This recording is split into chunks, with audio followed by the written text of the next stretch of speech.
Welcome to our deep dive today. We're going to be cracking the code of persuasion. Oh, yeah, we're going deep on influence, the psychology of it, Uh, with, the one and only Dr. Robert Cialdini. Cialdini's book, Influence. It's like a classic, right? Yeah. But does this stuff still hold up today? I mean, it was written a while ago. It's amazing, actually. Those principles he laid out, they're like fundamental. They're timeless, It's like he uncovered these invisible forces that shape how we make decisions every day. So if we could understand these principles, it's almost like we have a superpower, right? Like we can use this knowledge to be more persuasive in our own lives. Absolutely. And that's what we're going to do today. We're going to break down each of those 6 principles, but even more than that, we'll go beyond just theory. We'll look at how they work in real life situations and, more importantly, how you can actually use them in an ethical way, of course, to become a more persuasive communicator yourself. Okay, I'm hooked already. Yeah. Let's start with that first principle, reciprocation. What is that all about? Okay, so think about think about a time when somebody did you a favor, like an unexpected favor. Didn't it make you feel like just a little bit obligated to do something nice for them in return? Totally. Yeah, like when somebody holds the door open for you, you almost have to say, thank you. Exactly. That's reciprocation. It's like this deep-seated human need we Yeah. have to kind of repay favors, even those ones that we didn't ask for. Right. It's funny how powerful that feeling is, but I can see how this could be used in a manipulative way too. Oh, absolutely. Unethical salespeople, for example, right? They might try to exploit that by, giving you a free gift or showering you with compliments, hoping to trigger that sense of obligation so you're more likely to buy something. So how do we use this principle ethically then?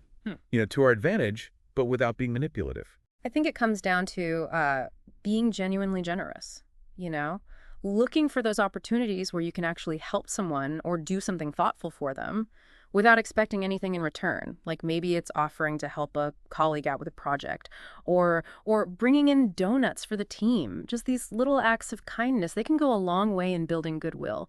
And that can create a sense of reciprocity that can really benefit you in the long run. Makes sense.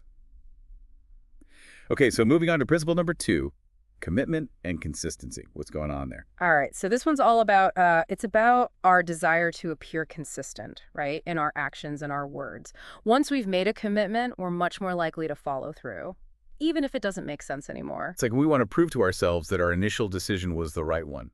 Exactly. Think about those times you've waited in a really long line for something, and then you realize it's probably not even worth the wait, but you've already invested so much time. Oh yeah, I've totally done that.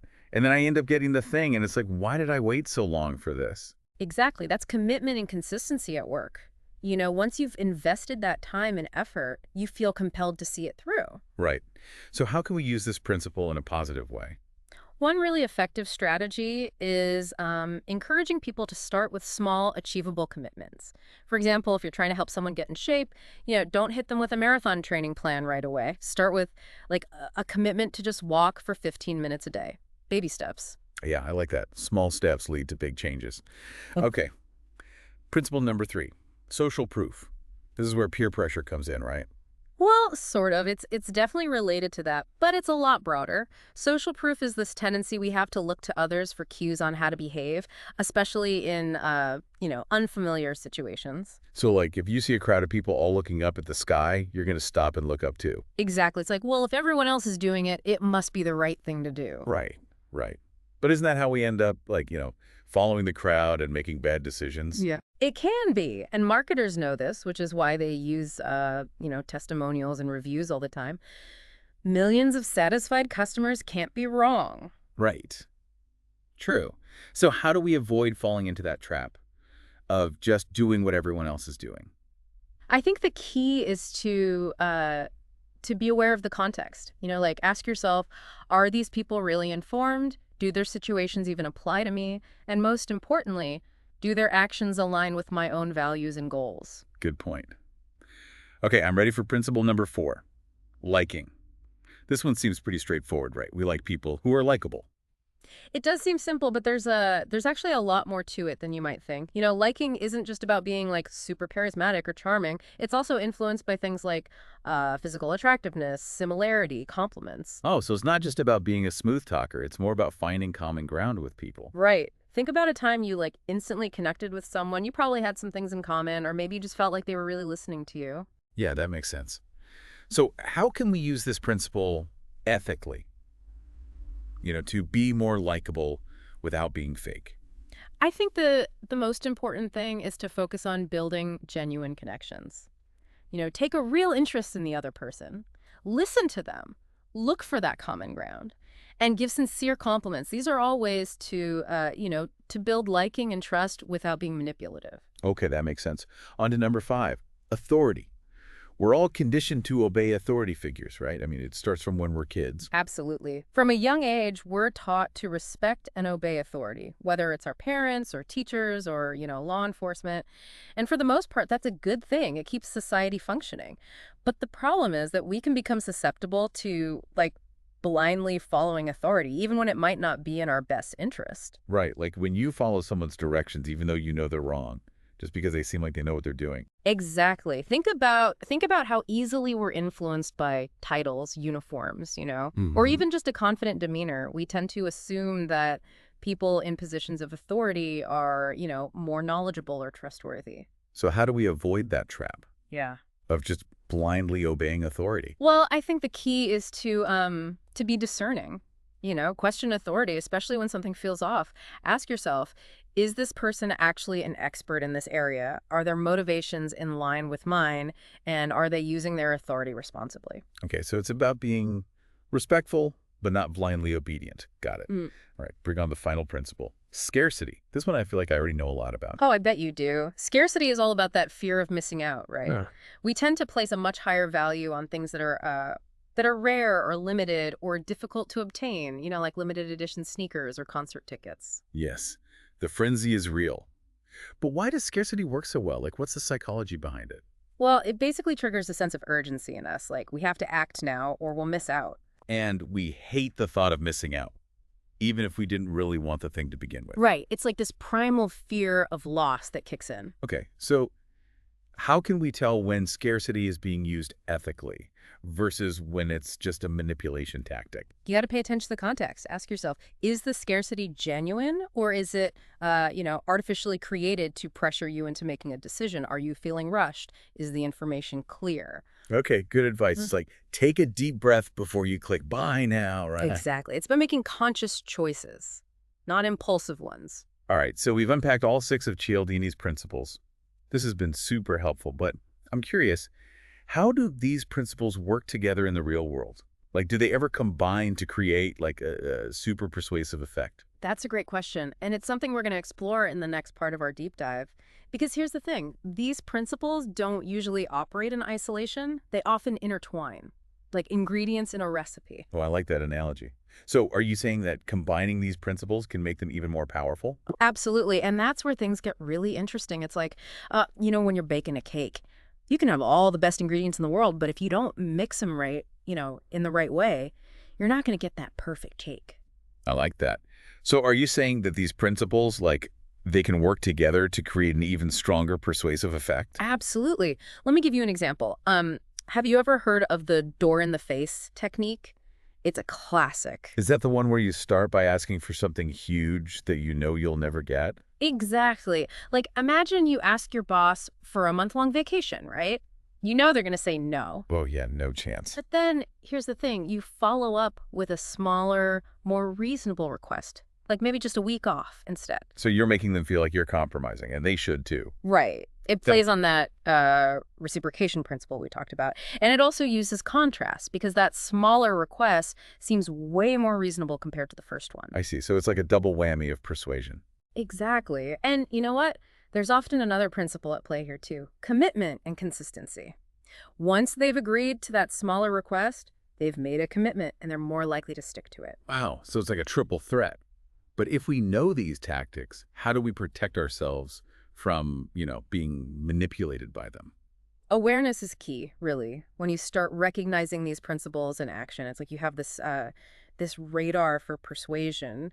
You can ask yourself, am I feeling pressured here? Is this a genuine offer or am I being played? Right. So it's like being one step ahead of the game. Yeah. But what about when someone's trying to persuade us of something that we just totally disagree with? Hmm. Like, how do we stand our ground? Well, Cialdini talks about this. He calls it counter-persuasion, and he has some really interesting strategies. One of them is, just reframing the situation. So let's say, for example, someone's using reciprocation to try and guilt you into something. You can mentally relabel their gift as a sales tactic, and that can neutralize that feeling of obligation so you can make a clearer decision. Ooh, that's a good one. It's like you're taking back the power. Right. And another thing you can do is be wary of, attempts to create that false sense of urgency or scarcity. Don't let yourself get rushed into a decision. Just step back, take a breath, and really think it through. Okay, that makes sense. But let's be real here. Sometimes we might want to use these principles ourselves to influence others. Is that okay? Of course, remember, these principles are tools, just like any other. They can be used for good or for bad. The key is using them ethically and responsibly. So how do we walk that line? Persuade, but not manipulate. It comes down to intention, really. Are you trying to genuinely benefit the other person, or are you just focused on getting what you want no matter what? So it's all about checking our motivations. Exactly. Ask yourself, am I being honest here? Am I being transparent? Am I respecting the other person's freedom to choose? Would I be okay with someone using the same tactic on me? Those are good questions to keep in mind. It's like the golden rule of persuasion. Treat others how you want to be treated. I like that. Ethical persuasion is about creating those win-win situations where both people feel respected and valued. Okay, I'm with you on that. Now, is there ever a time when these principles, they just don't work? Or maybe even backfire? That's a really good question. And it's important to remember that people aren't robots. We don't always react predictably. Right, we're all different. Exactly. What might work on one person won't necessarily work on another. And sometimes even the best laid plans, they can backfire, especially if the other person feels like they're being manipulated or pressured. So it's not a guaranteed thing. No, not at all. That's why it's so important to be adaptable, to read the room, so to speak. Pay attention to the other person's cues and adjust your approach if you need to. It's like you got to be a good dancer, in sync with your partner, following the rhythm. That's a great analogy. It's about being flexible and responsive, not just rigid and, sticking to a script. I like that. So we've covered a lot here, but before we wrap this part up, I'm curious about the bigger picture. What's the main takeaway from Cialdini's work for you? For me, it's this. We're all constantly being influenced, whether we realize it or not. These principles are everywhere. In advertising, in our relationships, in politics, everywhere. So we can't really escape it. This persuasion thing is all around us. It is, and that's exactly why it's so important to understand it, so we can protect ourselves from manipulation and use it ethically to create positive change. It's about taking control, right? Becoming Yeah. more conscious and intentional in our lives. Perfectly said. So, are you ready to see how these principles are actually playing out in the real world? Some really fascinating modern examples. Oh, I'm definitely ready for that. Let's do it. Okay, so we've gotten to the nitty-gritty of how persuasion works and even how those principles can team up for an even bigger impact. But I want to see it in action. Like in the real world today, where are we seeing Cialdini's principles at work? Oh, there's so many examples. But one place you see it constantly is online marketing. Think about those websites that have those countdown timers for their flash sales. Oh, yeah. They make you feel like you got to buy right now or you'll miss out. Exactly. That's scarcity working its magic. It creates that FOMO, that fear of missing out, even if you didn't even want the thing before the timer started. It's so true. They get you with that little clock. They do. Another really good example is how social media influencers use that liking principle we talked about. They build these massive followings by being relatable, sharing personal stories, engaging with their audience. And then, because we like them, we're more likely to trust their recommendations and buy the stuff they're promoting. Exactly. It's a super effective strategy in this whole influencer marketing world. It's like word of mouth, but on steroids. That's a great way to put it. And what's even more interesting is that it often ties into social proof, too. If an influencer has millions of followers, it's like it's saying, hey, everybody's doing this, which makes their recommendations even more persuasive. So it's like a Cialdini cocktail, right? Mhm. All those principles mixed together. It is. It's like a perfect blend. And it really highlights just how relevant Cialdini's work is today. I mean, think about it. He wrote Influence way before social media even existed. It's kind of scary how well it still applies. So knowing all this, how can we navigate this world of persuasion without constantly feeling manipulated? I think it's about developing what I call persuasion literacy.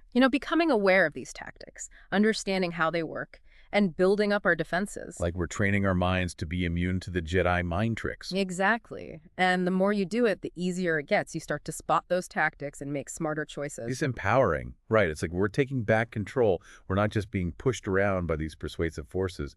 That's the goal, to live a more intentional life, where we're making decisions based on our own values, not just someone else's agenda. This has been amazing. Such a great deep dive. But before we go, any final words of wisdom? Yeah. Remember, as powerful as these principles are, they're not a magic formula. Humans are complex. Right, we don't all respond the same way to these tactics. Exactly. There's no one-size-fits-all approach. So it's not just about memorizing a bunch of tricks. It's about truly understanding the psychology behind it all and using that knowledge responsibly. It's about being authentic, right? Building real connections, finding those win-win solutions. Absolutely. That's the real magic of persuasion. This has been fantastic. Thanks so much for joining us on this deep dive into persuasion. My pleasure. And hey, listeners, next time you see one of Cialdini's principles in action, just take a second. Think about it. Recognize that subtle art of influence at play.